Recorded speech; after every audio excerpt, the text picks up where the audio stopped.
you can do this. You can create wealth. You can have a law firm that runs the way you want it to run. You don't have to listen to someone else telling you it has to be done this way. You can do it the way that you want to do it. Hey friends, it's Steve. If I offered to write a client getting book for you in just 60 days, would you take me up on it? I've recorded a 15-minute video showing you our magnetic author method and explaining how it all works. It's up now at magneticauthor.co/video. Welcome to the Unstoppable CEO podcast. I'm your host, Steve Gordon, and today I got to tell you, I'm really excited about this interview. I get to reintroduce you to Davina Frederick, and Davina is a longtime client and a friend, and is doing some amazing things for attorneys in particular. And we're going to talk a little bit about that.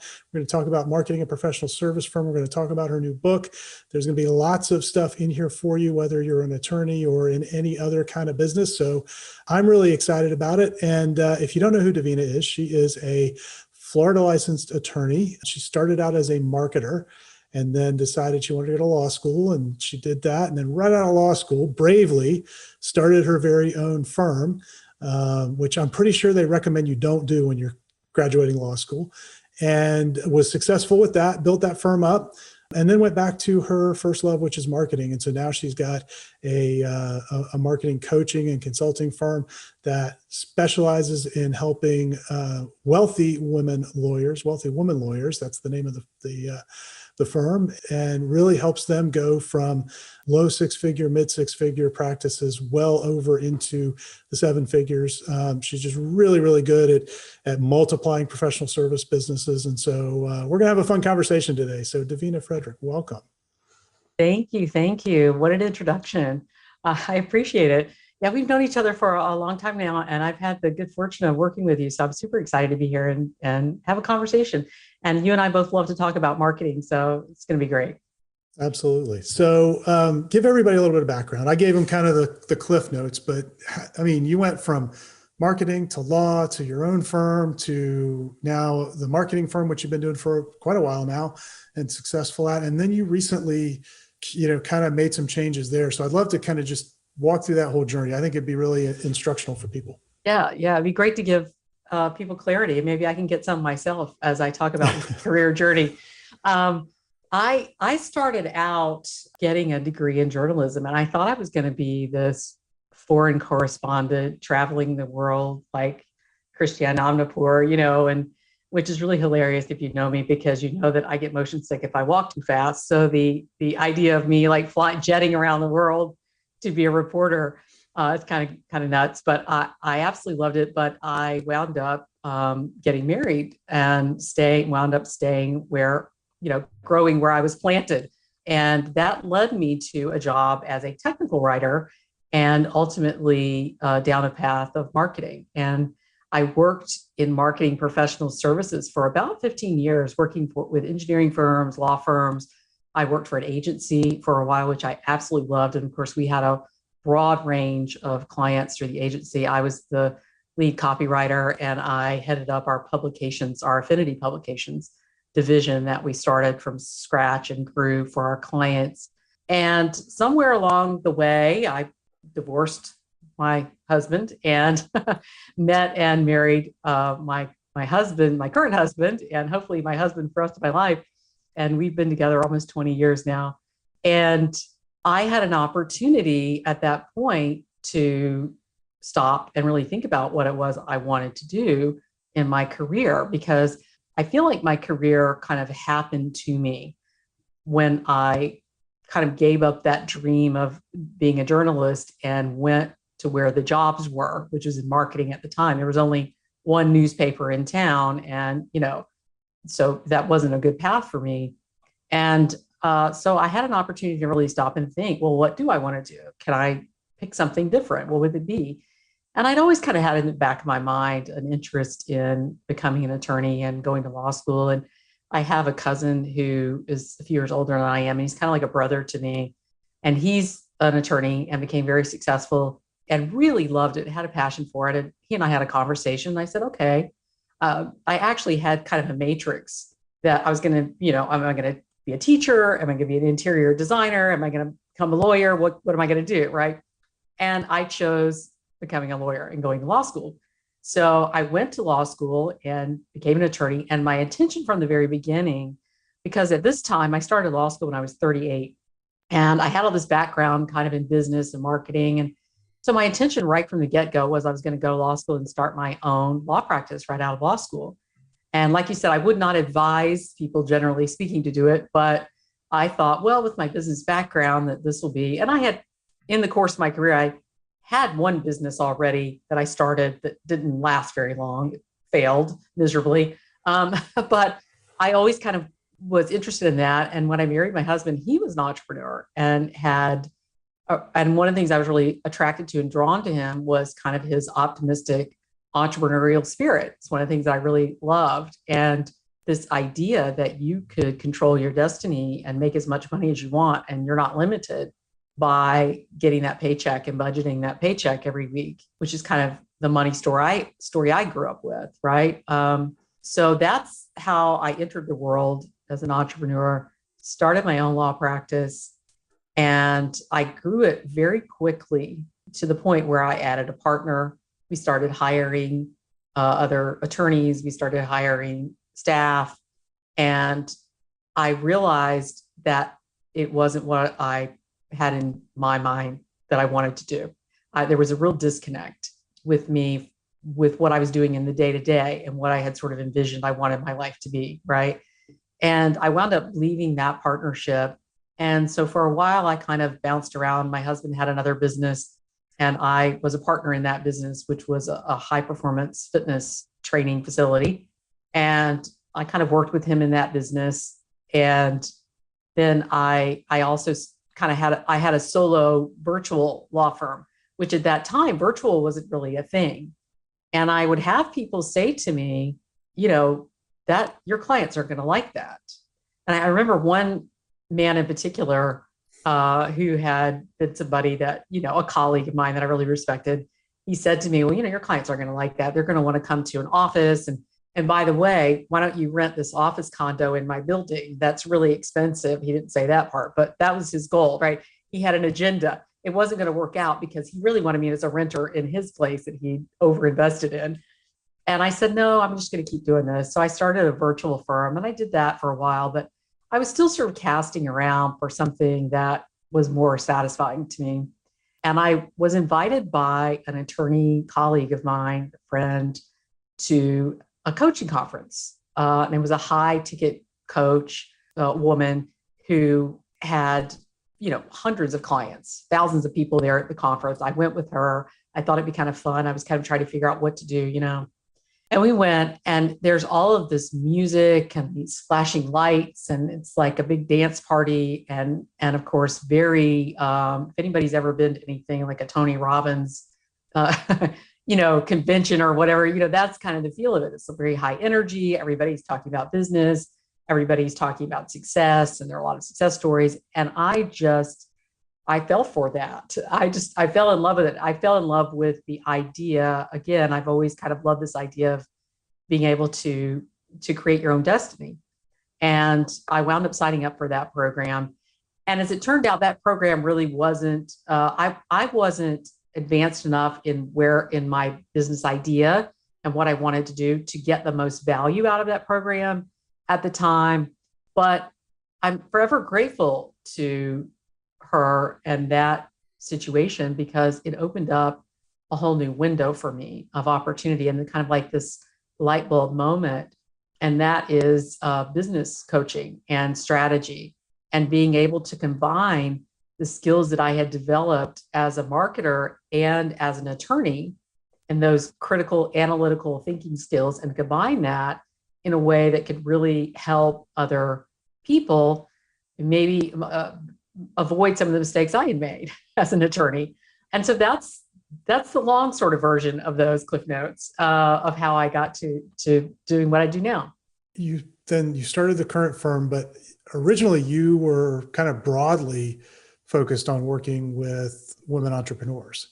Mm-hmm. And, last year, I had the privilege of kind of being on the back end of some of this decision making, and you really made the bold decision to say, no, I'm going to focus on women attorneys who are in this situation, and here's where they're trying to go. Like there's a specific Right. transformation that you were kind Right. of honing in on.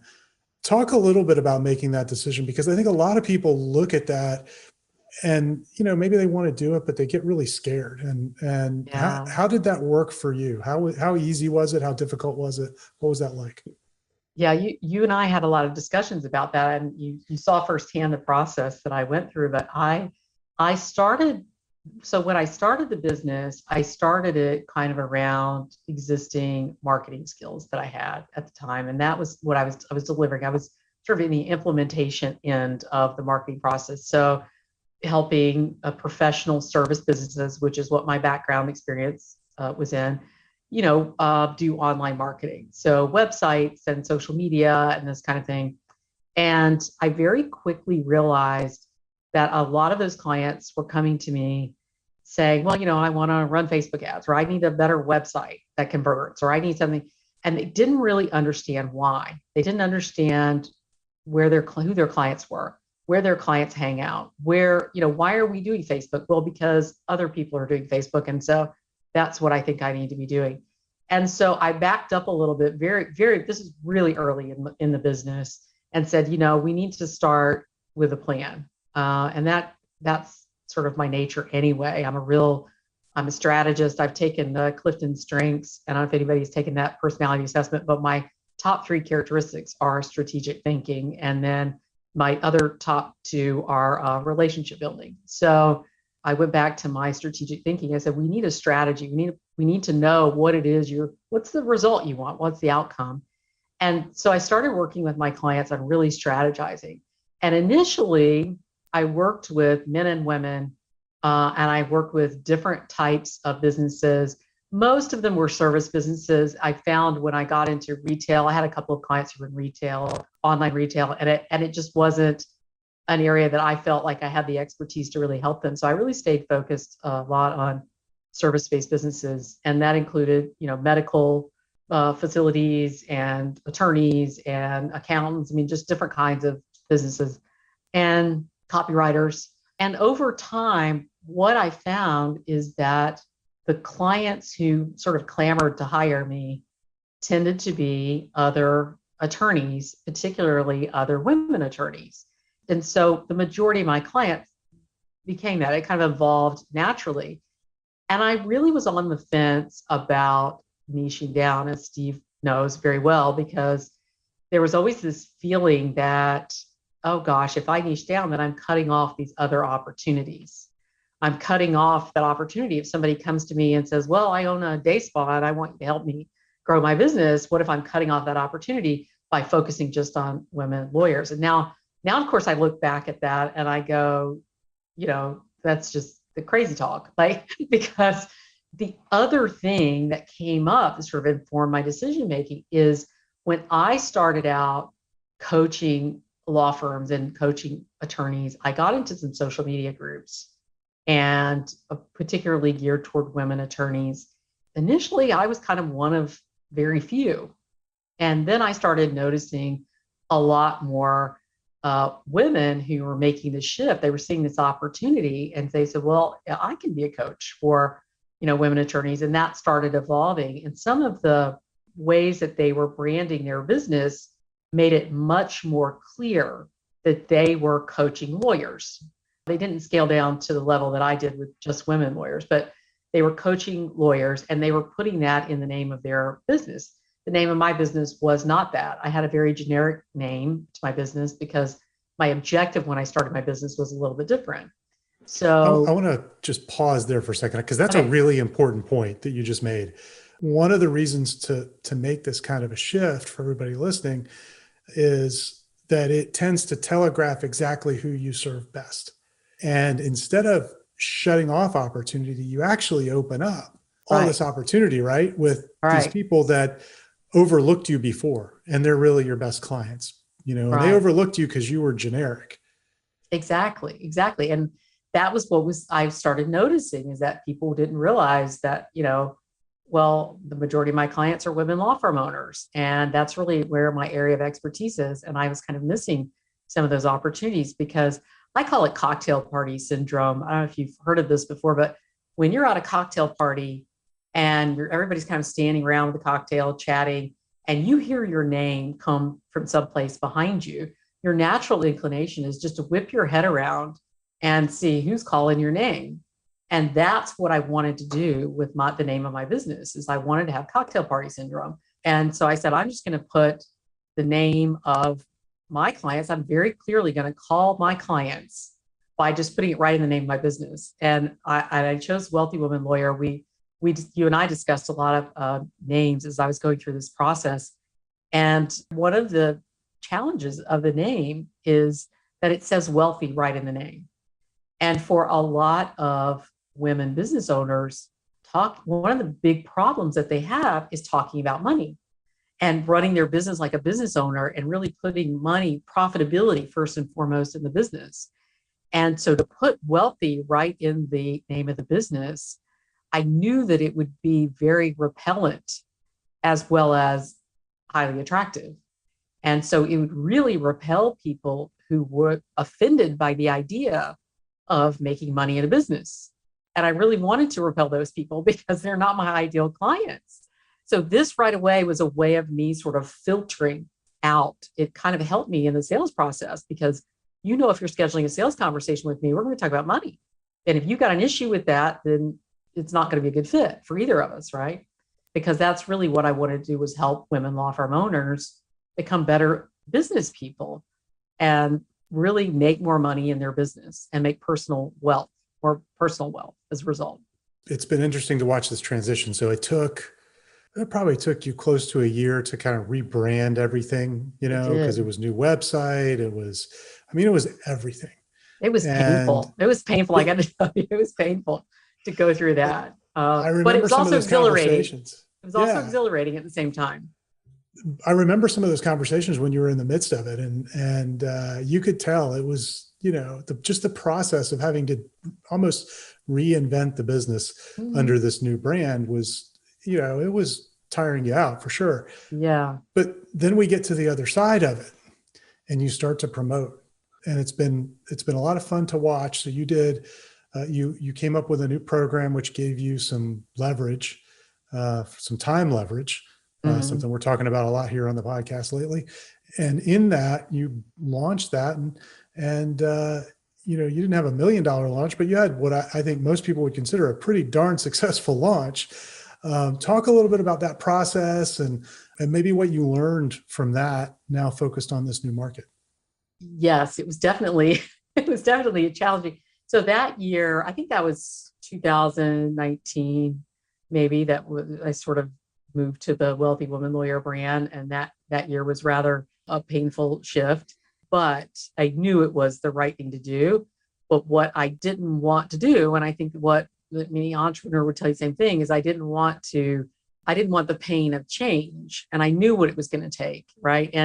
But I decided to do it. And I think it was the best decision ever in my business because I got so much clarity. I got so clear on who my ideal clients are, and that I could eliminate all the other stretching myself thin, trying to re-educate myself on a new industry and a new type of client. And every time I worked with a new client, because with women law firm owners, even if they're in different practice areas, they're dealing with fundamentally the same types of issues and challenges. And for attorneys, there's some uniqueness there. It had long been a strategy for believe it or not, well, I said I'm a strategist. So it had long been part of the plan and strategy for me to start off kind of one-on-one coaching and really digging in and getting to know people and working with them one-on-one and becoming their business advisor. And I still do that. I still have some clients that I do that with, and partially because I just really love it.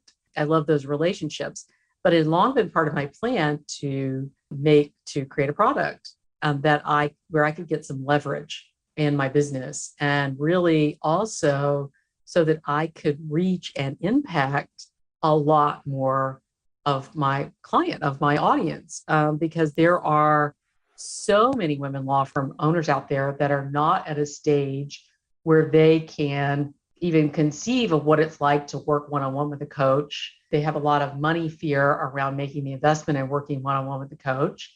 And so I wanted to be able to provide some tools for them to grow their business to the point where they're getting that revenue coming in the door.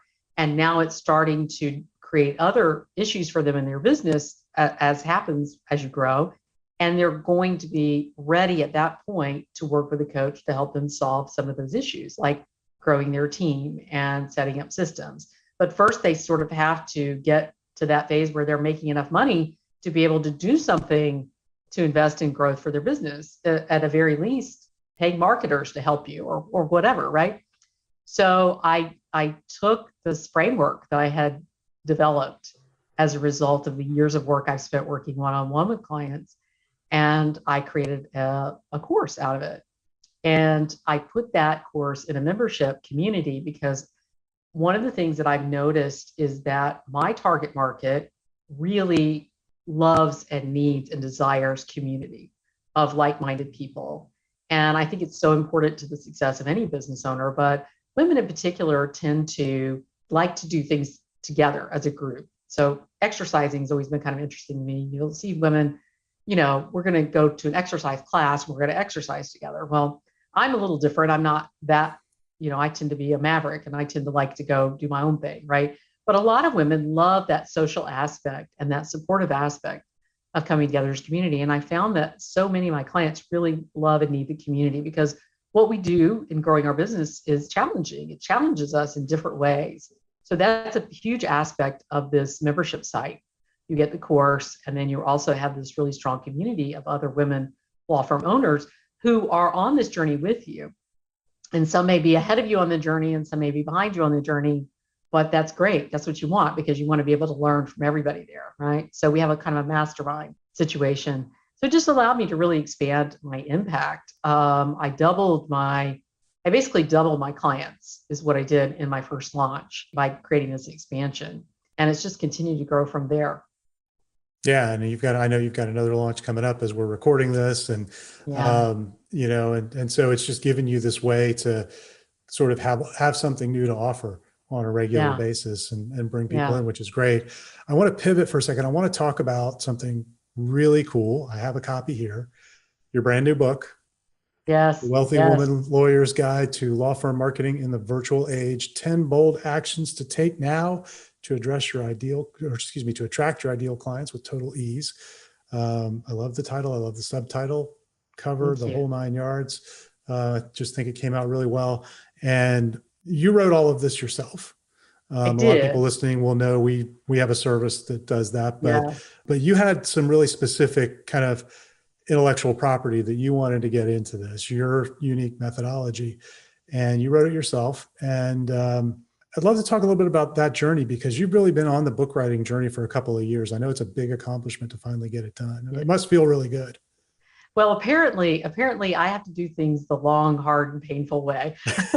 This is kind of my life story, I think. I don't know if that comes from being a middle child or what, but I've always had to learn things the hard way.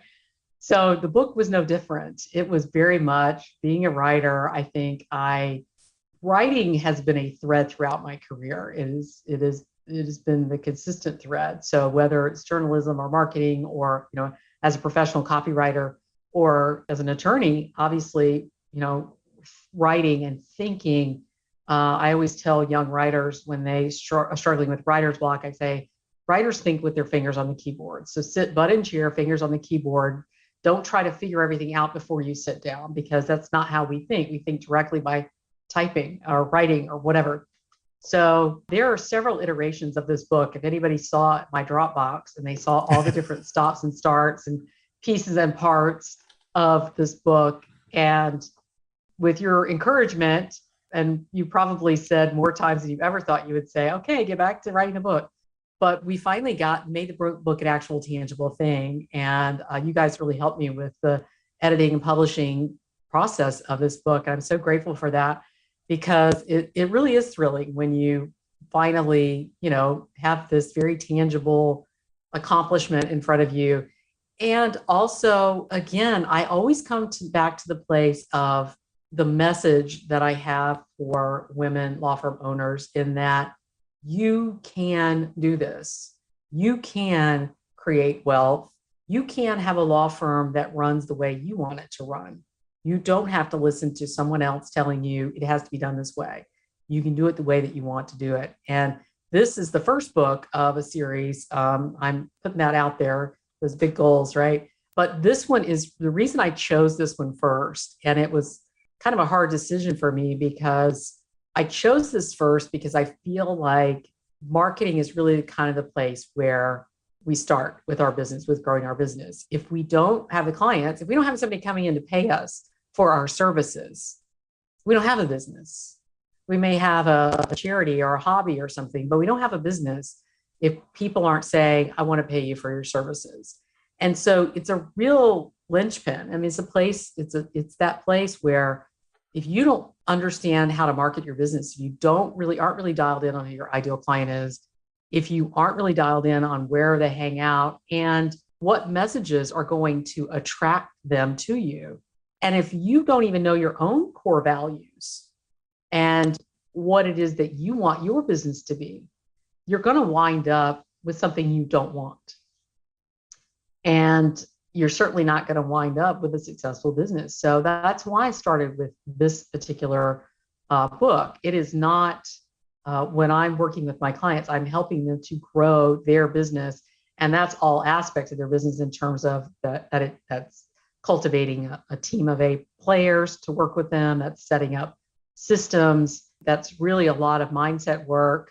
And I didn't include all of that in this book. I really just focused on marketing because, like I said, I think that's the starting point. And until people can get that sort of nailed, there's not going to be any need to hire, Nancy for bookkeeping, because you're just not going to have no books to keep, unless you've got those people coming in, those clients. And so that's why I started out with this. And I think so far it's been really well received. I've gotten some really good feedback from it. Oh, yeah. I've seen the comments on Facebook and in your Facebook group, and people are loving it. So what I like about the approach here is, particularly for law firms, and a lot of professional service firms are like this. Not all are like this, but a lot of them are like this, where a law firm, and even in one firm, you can have this, where you've got some partners that are focused in an area of law where it's really business to consumer marketing. You've got other partners in the firm where it's business to business marketing, or you've got firms that specialize in one or the other. So it really kind of covers the breadth. When I was in my prior career, everyone in our industry was all business to business. There weren't any consumers that were buying, waking up and buying, engineering type services. So the problem was a little bit simplified, but you've had to kind of put a book together that will work for this diverse group of firm owners. And what I like about the approach is that you've started with strategy. You've said first, you got to get clear on who your ideal client is. You've got to get clear on your strategy, but then you go into the marketing mix, and you kind of in here outline all of the different ways and pros and cons of the different ways that somebody could market. And I think that's actually really valuable. You're not trying to make them an expert, but give them enough to be able to make some decisions. And I would love for you to talk about this idea of the marketing mix and, how you work with clients through that. Yeah, I kind of came up with this idea of pick your mix because as attorneys, and I'm sure a lot of other professional service business owners can relate to this as well, but I know that with law firm owners, especially solo and small firms, which is my target, I'm not going after the big law firms that are multinational law firms. My target are really the smaller law firms that really want to grow into that multi-million-dollar business. So that's me being very clear on who my audience is. And I know that as attorneys, because I experienced it myself, we get a lot of folks reaching out to us on a daily basis about marketing. And they say, I'm a marketer. And it can be confusing if you haven't been in the marketing industry. You kind of think all marketers are the same. And that's really not the case. There are so many different aspects to marketing. There are people selling ads. There are people who are copywriters. There are people who are, strategists. There are all kinds of different folks that are working in marketing, and they'll just say broadly, I'm in marketing. And that can be confusing to people who don't, we're busy thinking as attorneys about our clients and doing that work, and we're not really thinking of that. And so they're coming to you as salespeople and saying, I have the thing that is going to solve your problem, which is getting more clients. And it can be very persuasive if you're in a place where you don't really know what you need. And so what I recommend to them is that you need to have some basic understanding of what is available to you, so that when someone comes to you, you can look at it and you can say, I've already thought this through, and these are the channels, the platforms that I want to use for marketing, because these are where my clients hang out. And so that makes it such an easy process for you to say, thanks, but no thanks, or to say, yes, I've been looking for somebody like you. I'm so glad you called. It's that sort of foundational education I wanted to provide. And also, this is law firm marketing in the virtual age. And I'm an old timer, right? For most young people out there now building law firms. I was in marketing.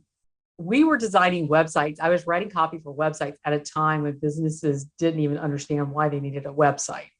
And your website was like a brochure on this, newfangled thing called the internet.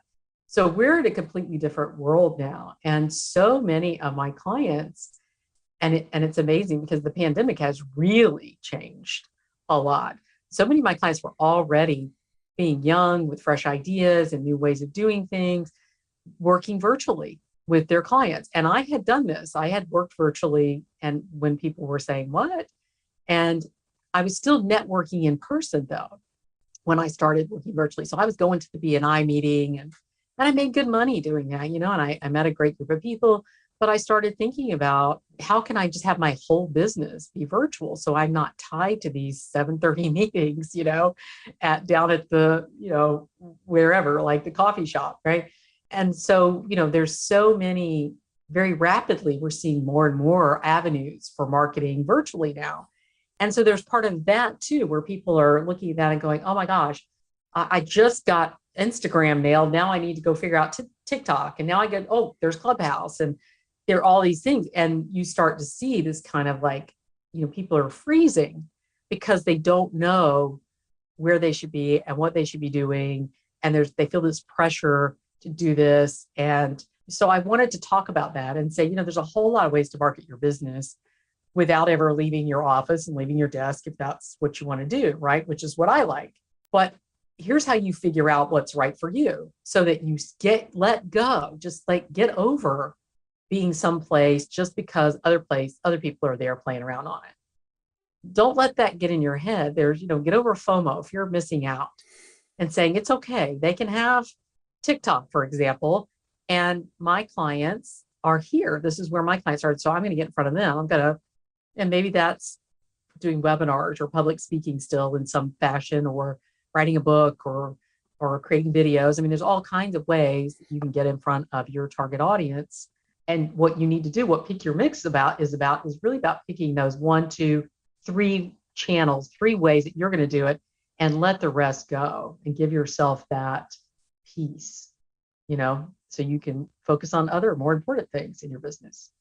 Yeah, I love that word peace, because that's really what it gives to people. I mean, there are so many ways you could market. They all work. I tell people this all the time. I always, joke, I'll let you in on the big, secret. They're going to take away my marketer's union card, right, if I say this out loud. But the truth is, it all works. I mean, I was driving around town the other day, and somebody had those little yellow stick in the ground signs, because they were marketing their business where they buy houses for cash, right? Yeah, right. Guarantee you those work, or they wouldn't do them.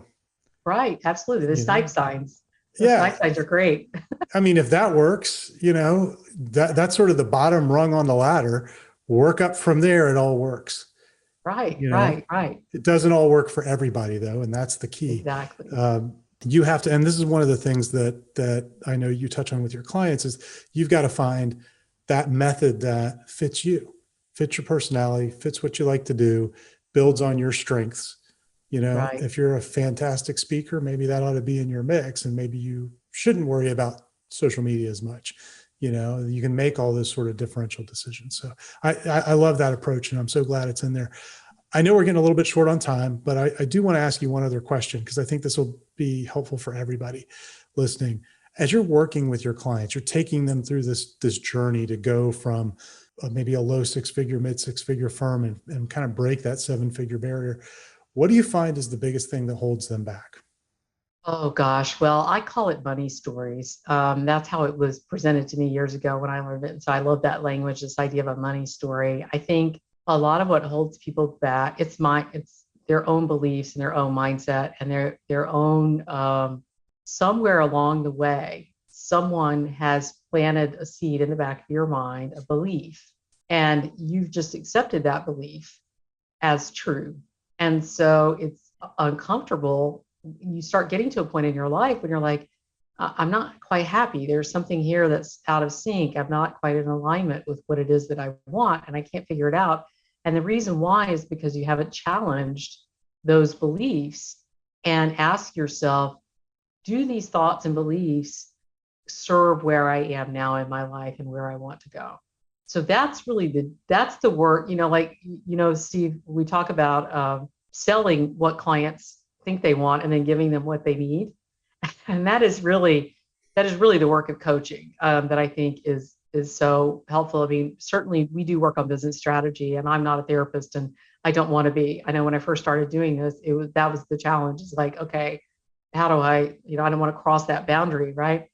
But that mindset, the money mindset work, and I was just having this conversation with a new client, and we were talking about her.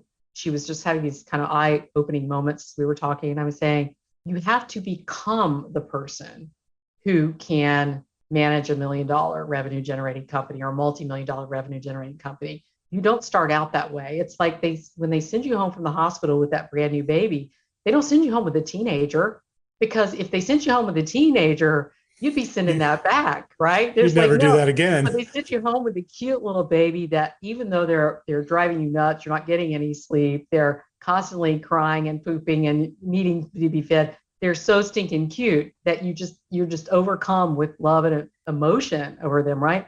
It's the same thing with a business. When you start out with your business and you're growing your business, you are an entrepreneur and you're starting out in that mindset of, this is this great idea and I'm in love with it, and everything is it's love, love, love.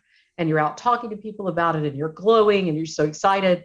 And as time moves along and you're starting to have, this business is growing, you're growing with it too. And then you bump up against the plateau in your growth. And unless you're bringing in new information and new people to challenge your beliefs and your thoughts, you're going to stay stuck and stunted, and you're not going to grow into somebody that can really handle wealth. So if you just started out a business and somebody immediately gave you $1 million and gave you $1 million revenue generating business, they go, here, go, run it. You would be like, what? And you'd be like those lottery winners, broke in a matter of a year, because you don't have the skills. You haven't become that person. So my advice to my clients is, just that it's a process, and you have to embrace that it's a process and it's a growth and it's journey. And you kind of enjoy the journey.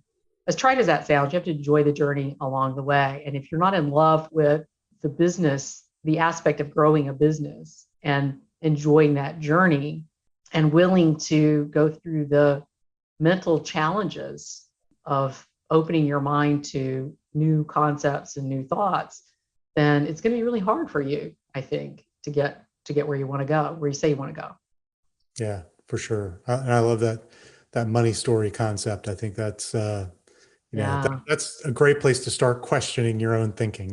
Right, for sure. Well, this has been awesome, and I want to make sure we let people know where they can find you and where they can get the book. If you're listening and you are a wealthy woman lawyer or you want to become one, then you need to get connected with Davina. So where can they go get the book? What's the best place for them to go find it? I know it's Amazon and Barnes and Noble, Yeah, all those so it places, is but it is available on Amazon, Barnes and Noble, Books a Million. I have a promotion that I'm running right now, though. It is, you can go and get a PDF download of the book if you go to www.wealthywomanlawyer.com/book.